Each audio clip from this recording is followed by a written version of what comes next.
Next, tragedy strikes, accidents happen. Be there when the calls come in. It's back-to-back episodes of Rescue 911. Next on Discovery Health Channel.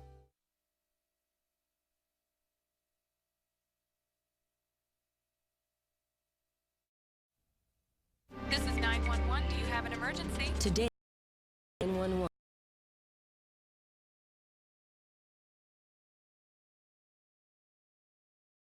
Disaster. My God! Wyatt! And she was saying, he's dead, he's dead. Plus 11.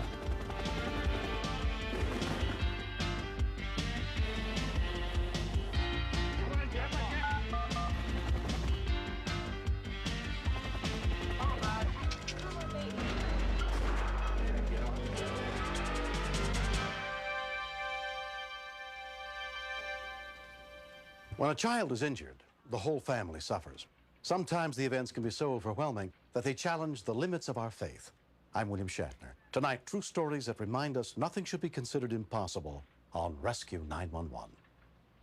We begin on July 1st, 1992 in Holland, Ohio, where Scott and Connie Yoder live on a large tract of land near many other members of their family. Let's go to little grandma's. Bikes, motorcycles, and racing, and cars. It's just all part of their life here that we all live. 5-year-old Wyatt was riding his ATV around the family compound that afternoon. He didn't want to stop playing. He was having fun. Begged if he could stay home with his Uncle Sam across the street.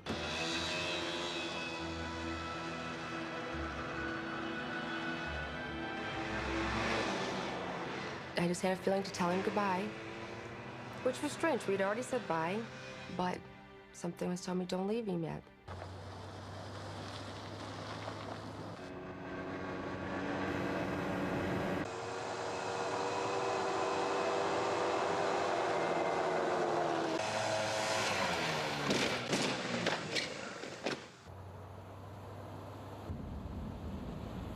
And as I was going down the pasture, and that's when I seen the four-wheeler on its side.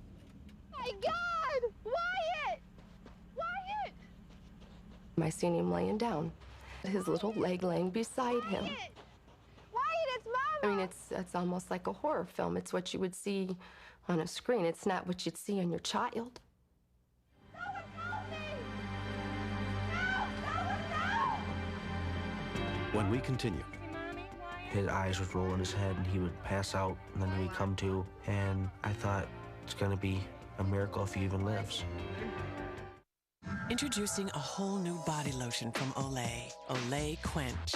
Its Olay moisture breaks the cycle of dry skin, quenching to repair skin. There's no boomerang in this body lotion. New Olay Quench. Love the skin you're in.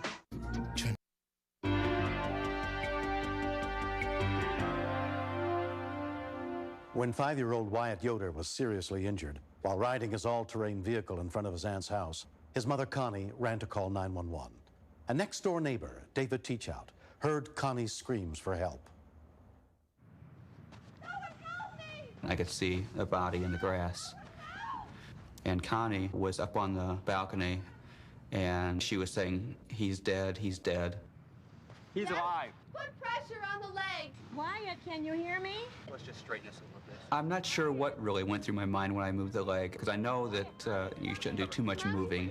My main thought was comfort for him. It's there. Wyatt! Sam Yoder, Wyatt's uncle, tried to slow the bleeding. His eyes would roll in his head and he would pass out, and then he would come to, and I thought, it's gonna be a miracle if he even lives. Rescue units with the Springfield Township Fire Department got to the scene within 6 minutes, including paramedic William Montree. It was our first day. We had just started the service, and it was opening day at the Big Top. It's okay. It's all right, Mama's here. It's okay. Time was of the essence in this child's care. The only thing really holding the leg was a portion of the muscle group and some skin. So it was one of those what we call a load and go. We don't want to be on the scene more than 10 minutes on a patient in his condition.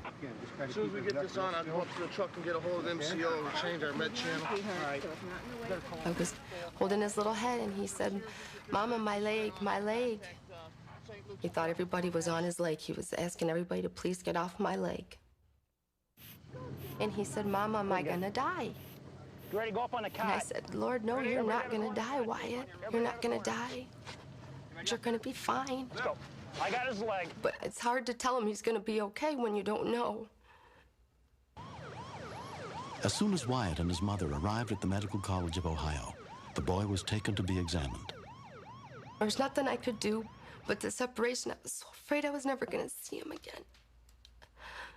You got no pulses in the leg, blood pressure. Orthopedic surgeon Robert Bielski was one of the doctors treating Wyatt. You know, obviously our initial concern is how unstable he was in terms of how much blood he'd lost. Our second very important concern is whether or not this was a salvageable limb. Mrs. Yoder? Yes.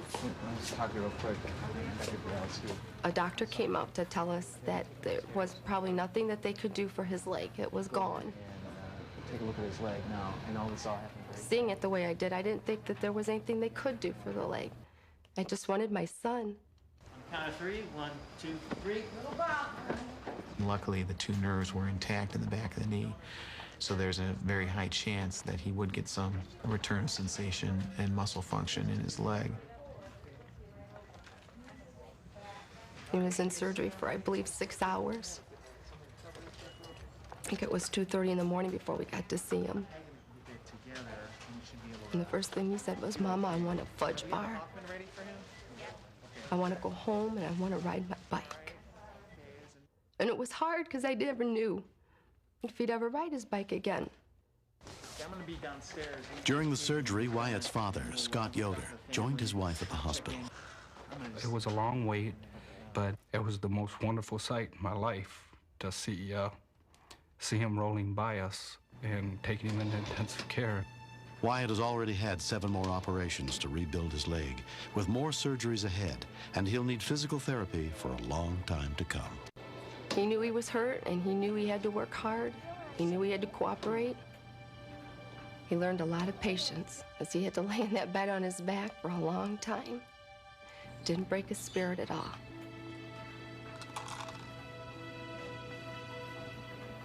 He was lucky that he did save his nerves, but also that nothing else really was hurt on him. And he was lucky that he was found, because obviously the amount of blood he lost, he could have easily bled to death at the scene. I think that a valuable lesson anyone should learn from this situation is that the all-terrain vehicles are not toys. I know people say, why would he be on that? Well, coming from our family, what we've grown up to be, what we've done in the past for years, it wasn't out of the ordinary for him to be riding it. But in my heart now, if they can't pedal it or roll it, they don't have it. That's my new motto. 1 year later, the rescuers who helped save Wyatt still check in on him.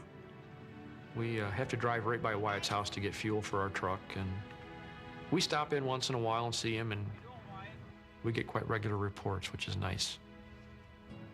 You being careful now? Yeah. Well, I think there's several heroes. Jimmy and William and all his doctors that did what they did. Our neighbor man, David Teachout. You know, I call him Wyatt's little guardian angel. I could never thank him enough for what they've done. What's your biggest thing you've been doing?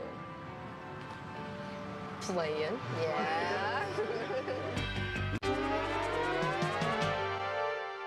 Next, step inside the command center where the calls for help are answered and meet the real-life heroes who save lives. Stay tuned for another episode of Rescue 911, next on Discovery Health Channel. Real life, medicine, miracles. Mr. Shapiro, step out of the car, please.